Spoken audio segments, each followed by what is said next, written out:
The day the humans unveiled Goliath's reach was, quite frankly, the day the entire collective council stopped pretending they understood this species at all. I'm Vel'karis, by the way, senior diplomatic observer for the Thalzante Confederation, and I've been studying humanity for the better part of 3 solar cycles now.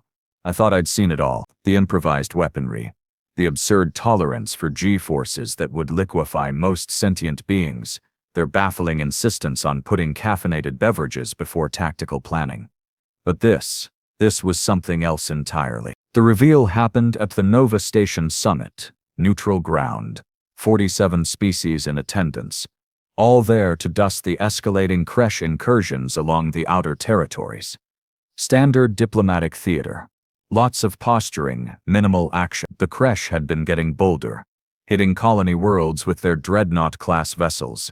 And honestly, most of us figured we'd debate for another 6 months before forming a committee to study the formation of a task force. Then Admiral Yuki Tanaka walked into the assembly hall. Now, I'd met Tanaka before.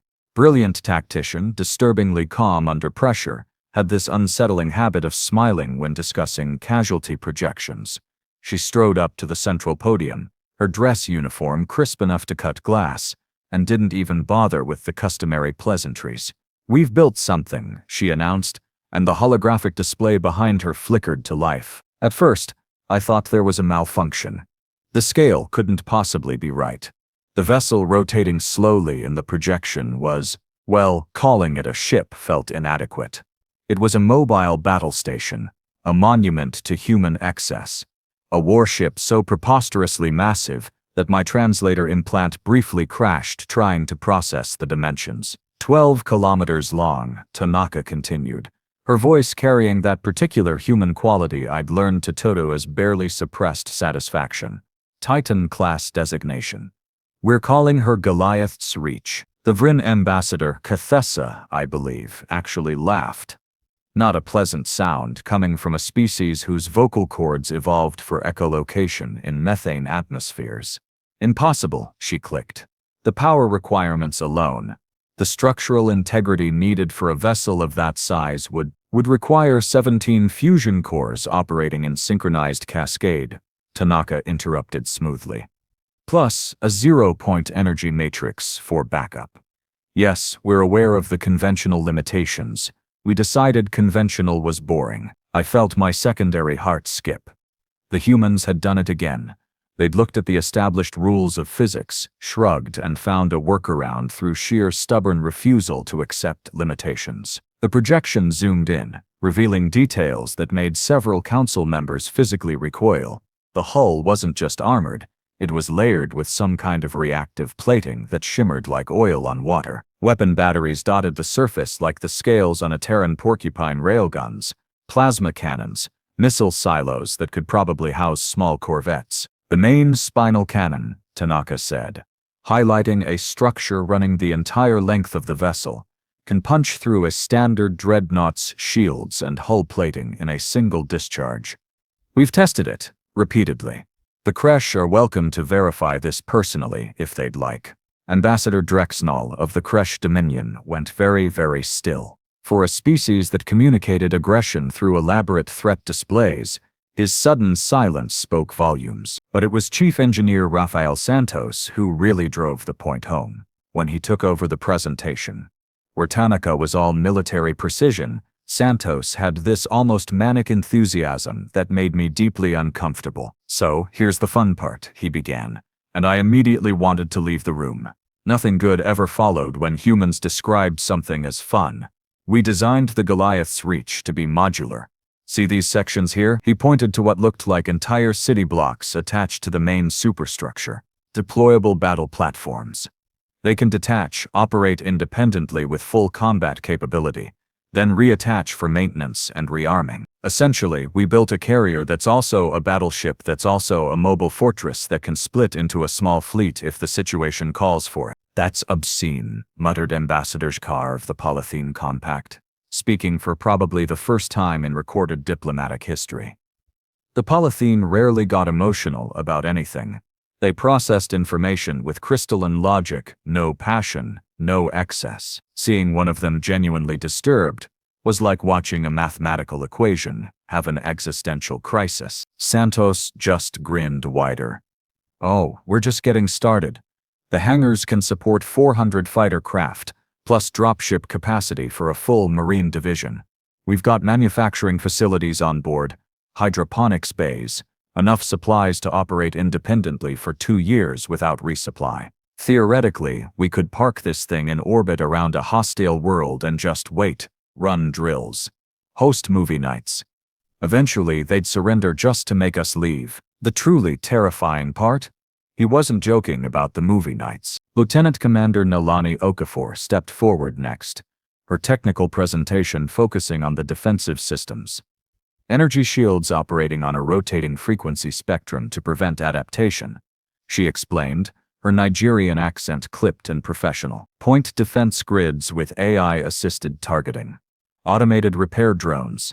And this is my personal favorite, a gravitic tether system that can lock on to enemy vessels and either pull them into weapons range, or, if we're feeling particularly vindictive, fling them into the nearest celestial body. I watched Cathessa's chromatic skin shift through colors indicating deep confusion. Why would you even need that last capability? Okafor's smile was pure predator. Psychological warfare. Imagine watching your flagship get yeeted into a moon. Does wonders for enemy morale, or rather lack thereof. The briefing continued for another hour, each revelation more ridiculous than the last. The humans had installed what they called a quantum communication array that gave them real-time coordination across light-year distances. They'd built the thing with redundant everything. Backup systems for the backup systems. Fail-safes nested inside fail-safes. Apparently, human engineering philosophy could be summarized as assume everything will break, plan accordingly, and add more guns just to be safe. During the break, I found myself at the refreshment station next to Captain Ibrahim Hassan, the Goliath's Reach's designated commander. He was a tall man, dark-skinned, with gray threading through his close-cropped hair, and these incredibly calm eyes that had probably seen things that would give most beings nightmares. "You think we're insane," he said, not unkindly. It wasn't a question. I poured myself some of that vile human coffee. I'd developed something of an addiction, despite my better judgment. "I think you're terrifying," I admitted, which, coming from a species that evolved on a world with 3 separate apex predators and gravity that would crush most council members, should tell you something. Hassan chuckled, a low rumble that I'd learned meant humans found something genuinely amusing rather than just socially awkward.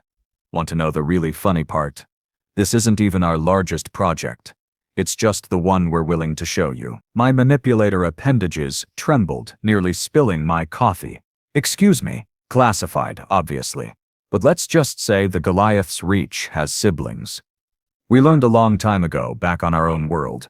Never put all your eggs in one basket, no matter how impressive the basket is. Before I could process that absolutely horrifying revelation, the session reconvened. The final presentation came from an unexpected source. Dr. Keiko Yamamoto, a xenopsychologist who'd been embedded with various council species for years. "I know what you're all thinking," she began, her voice soft but carrying somehow. "The humans are overcompensating. We're aggressive, paranoid, building weapons that violate every reasonable principle of proportional response.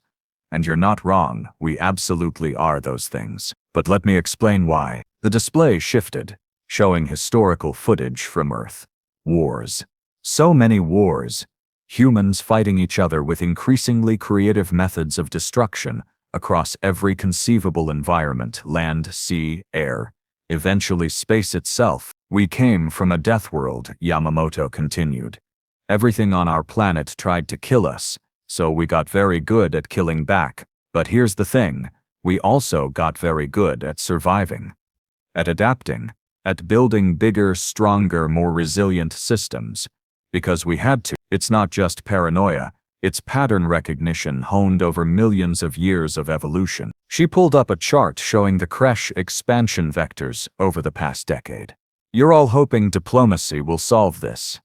That we can negotiate, find common ground, establish mutual understanding. That's your evolutionary heritage talking. Most of you come from worlds where cooperation was the primary survival strategy. Ours was different. We learned that sometimes the only language a predator understands is being out-predated. The room had gone dead silent. Even the usual ambient sounds, the hum of translation devices, the shuffle of diplomatic aides, had ceased. The Goliath's reach isn't a weapon, Yamamoto said quietly. It's a statement. It says we are here, we are staying, and anyone who thinks humanity is just another soft target will need to fundamentally recalculate that assumption, preferably before they try something stupid. Admiral Tanaka took the podium again. The Kresh will receive a full technical briefing on the Goliath's reach's capabilities within the next solar cycle. Not because we're required to by treaty, we're not, but because we want them to understand exactly what they're facing if they continue their current course. Consider it a courtesy. Drexnall finally found his voice. You're threatening the Dominion. Absolutely not, Tanaka replied, and the smile she wore could have frozen hydrogen. A threat implies uncertainty about consequences. This is just us being extremely clear about guaranteed outcomes. If Kresh dreadnoughts appear in Council-protected space again, they'll encounter the Goliath's reach. What happens after that is entirely dependent on Kresh decision-making. The summit dissolved into chaos. The productive kind, surprisingly. Species that had been dragging their feet on joint defense defeats were suddenly very interested in coordination protocols. Trade agreements that had stalled over minor disputes got resolved with shocking speed. The humans, intentionally or not, had shifted the entire political landscape by simply showing everyone their newest toy. As the delegates filed out, I noticed Captain Hassan speaking quietly with Ambassador Drexnall. Their conversation looked civil tense, but civil, which given the circumstances was probably the best possible outcome. Humans might be aggressive, but they weren't stupid. They understood the value of off-ramps, giving opponents a way to back down without losing too much face. I caught up with Dr. Yamamoto in the corridor outside. That speech, I said. The part about being a statement rather than a weapon. Did you really believe that, or was it just diplomatic spin? She considered the question with the seriousness it deserved. Both, actually. Look, Vel'karis, I've studied your people. The Thelzanti are survivors too. You wouldn't have made it off your world otherwise. You understand that sometimes strength isn't about aggression. It's about making aggression unnecessary. The Goliath's reach is humanity betting that having overwhelming force available means we'll never actually need to use it. And if that bet fails, then we already built the ship that can win the war. She shrugged. A very human gesture. Either way, we're prepared. That's all we can really do. 3 months after the summit, the Kresh tested humanity's resolve.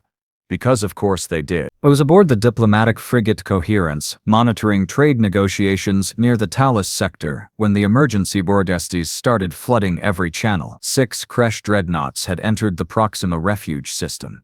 A mixed-species colony under Council protection, home to about 2 million souls from a dozen different civilizations. No declaration, no warning. Just the kind of brutal efficiency that had made the Kresh Dominion so feared across 3 galactic arms. The colony's defense platforms lasted maybe 8 minutes. And then the Goliath's reach arrived. I've watched the tactical recordings maybe 100 times since then, and it still doesn't feel real. One moment, the Kresh fleet was in formation, already launching bombardment runs against the colony's orbital infrastructure. The next, space, folded, and 12 kilometers of human engineering fury, translated into existence barely 30,000 kilometers away. The silence on the diplomatic channels was absolute. Everyone was watching, the entire council, dozens of species with their own agendas and politics, all collectively holding their breath to see if humanity had been bluffing. Captain Hassan's voice cut through the void, broadcast on all frequencies. Kresh vessels. This is Captain Ibrahim Hassan, commanding the UHS Goliath's reach. You are in violation of Council Treaty Article 7, Section 12. Withdraw immediately or face military interdiction. The Kresh fleet commander, some hereditary warlord, whose name translated roughly to flesh render, which tells you everything you need to know about Kresh culture, responded with typical Dominion arrogance. Human vessel, you are outnumbered and outgunned. Withdraw or be destroyed with the colony vermin. I actually winced. The Kresh clearly hadn't read the technical briefing Tanaka had sent them.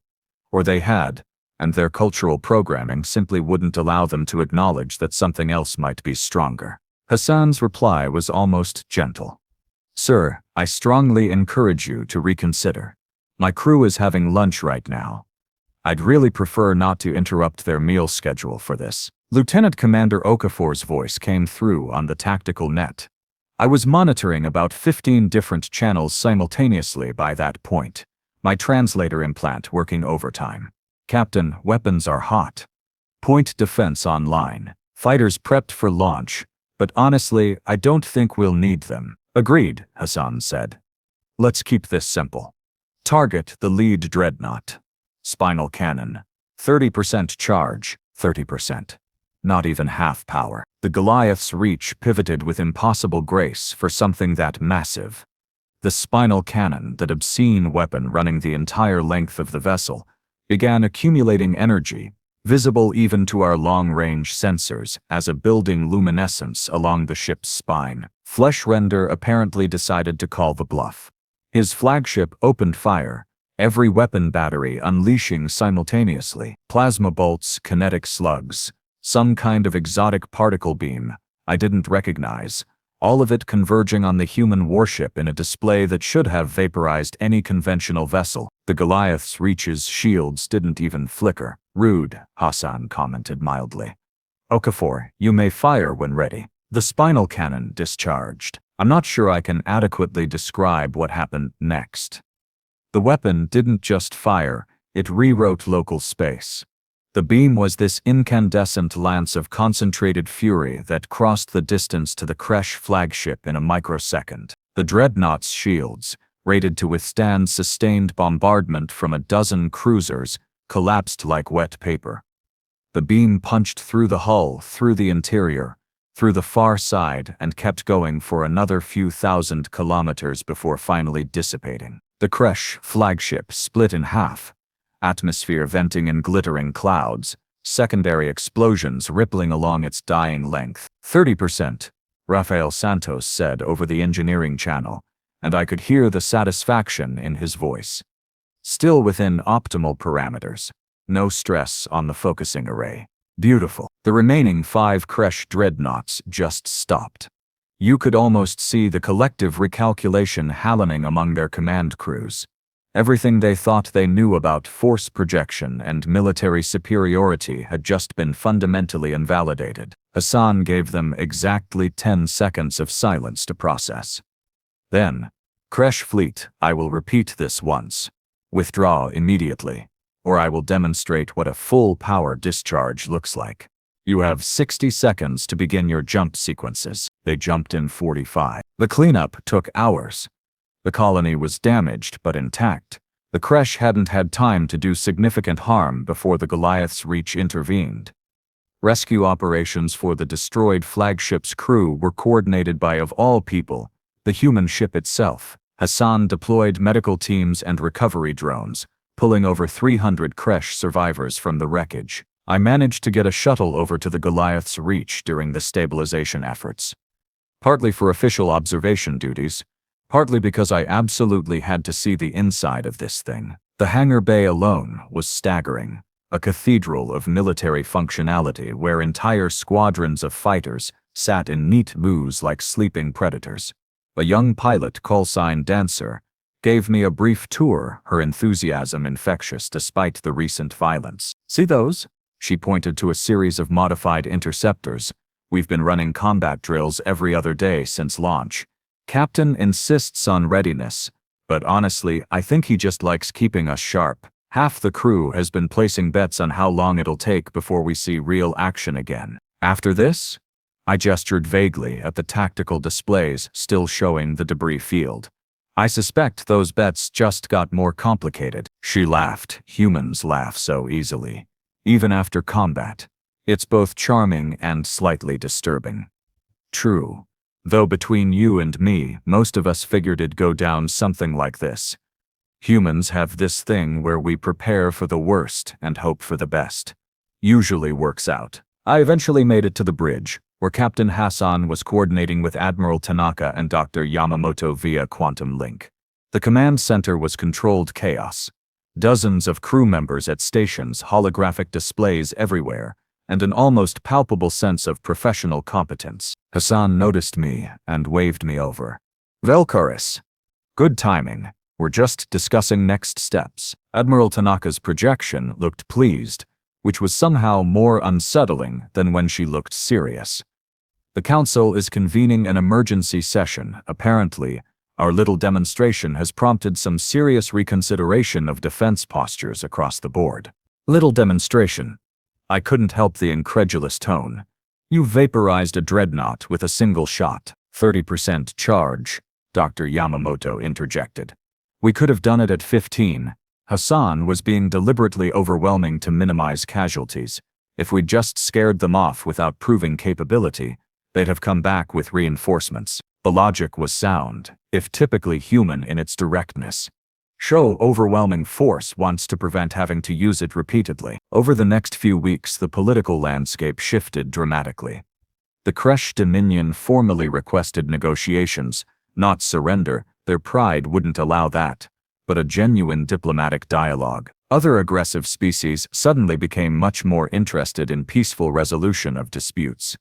The Goliath's reach didn't even need to leave the Proxima refuge system. Just sitting there in orbit was apparently sufficient deterrent. I got to know the crew better during this period. Chief Engineer Santos showed me the fusion core array, explaining with terrifying enthusiasm how they'd solved the synchronization problem using quantum entanglement and what he called some really sketchy mathematics that technically shouldn't work but totally does. Lieutenant Commander Okafor demonstrated the point defense systems, her pride in the elegant brutality of overlapping fire solutions almost artistic. But it was a conversation with Captain Hassan in the officer's mess that really crystallized everything for me. You know what the strangest part is, he said, nursing some beverage that smelled like burnt rubber and regret.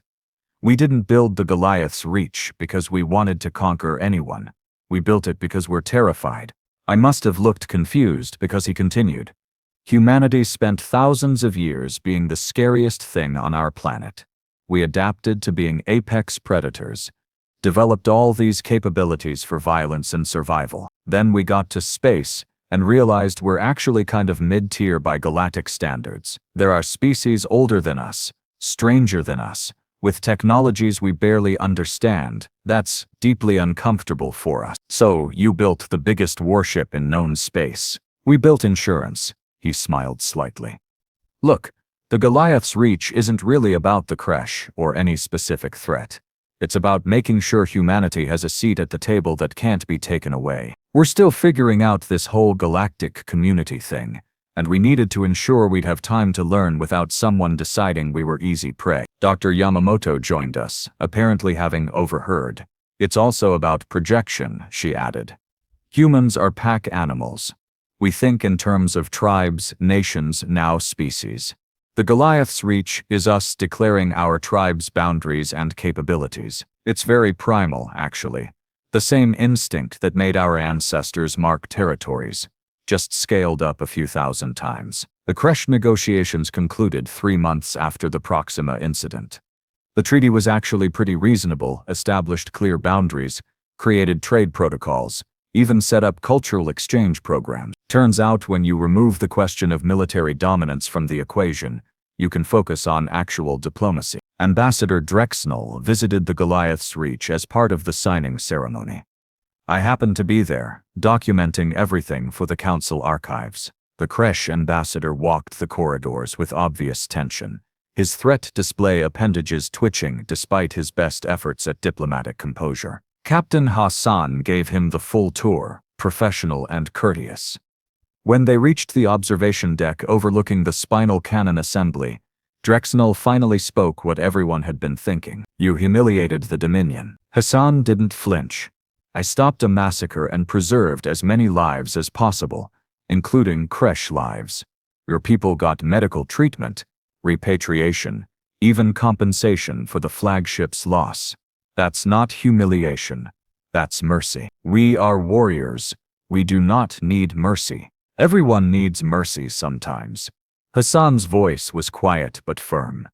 The question is whether you're wise enough to accept it without calling it weakness. Drexnall was silent for a long moment, staring at the massive weapon that had changed everything. The Dominion will not forget this. Good, Hassan replied. Remember it every time you're tempted to test Council space again. Remember that humanity prefers peace, but is exceptionally prepared for the alternative. 6 months later, I submitted my final report to the Thousandth Confederation. The conclusion was straightforward. Humanity had fundamentally altered galactic power dynamics, not through conquest but through capability demonstration. The Goliath's Reach and her sister ships. Yes, it turned out there were 3 more in various stages of completion, represented a new paradigm. But here's what I added in my personal notes.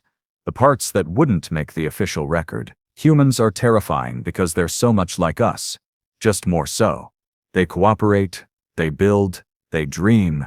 But they do it with an intensity born from a world that tried to kill them for millions of years. They're not conquerors. They're survivors who got really good at making sure they'd keep surviving. The Goliath's Reach isn't a warship, not really. It's a promise. A guarantee. A very large, very heavily armed insurance policy against the universe's tendency toward violence. And you know what? After seeing how they wield that power with restraint, with purpose, with an almost excessive concern for minimizing casualties, even among enemies, I'm genuinely glad they have it. Because if someone has to be the scary deterrent in galactic politics, I'd rather it be a species that's terrified of becoming the thing they built the deterrent to stop. The last time I saw Captain Hassan, he was in the observation lounge, watching stars drift past, while the Goliath's Reach patrolled the neutral zones. I asked him what he thought about commanding such overwhelming force. Mostly, he smiled that gentle smile humans use when being honest about uncomfortable things. I think about how to never have to fire that cannon at full power, how to make this ship so intimidating that violence becomes unnecessary, how to turn the biggest stick in the galaxy into the most effective peacekeeping tool ever built. He paused, then added, also, I think about whether the mess hall is going to serve that terrible 30 meatloaf again. Priorities, you know? And that, more than anything else, is why humanity works. They built a Titan-class warship that redefined military power across 3 galactic arms, and they're still worried about meatloaf. They're not gods. They're not monsters. They're just humans, doing what humans do best, surviving, adapting, and occasionally building something so ridiculously excessive that everyone else has to reconsider their assumptions about what's possible. The Goliath's Reach patrols, still, a mobile fortress of human ingenuity and determination. The Kresh stay in their territory. Other aggressive species recalculate their expansion plans, and the Council continues its work, now with a much clearer understanding of where humanity fits in the galactic order. Right at the top, as it turns out, but wielding that position with surprising restraint, for now, at least. I've learned never to underestimate what humans might build next.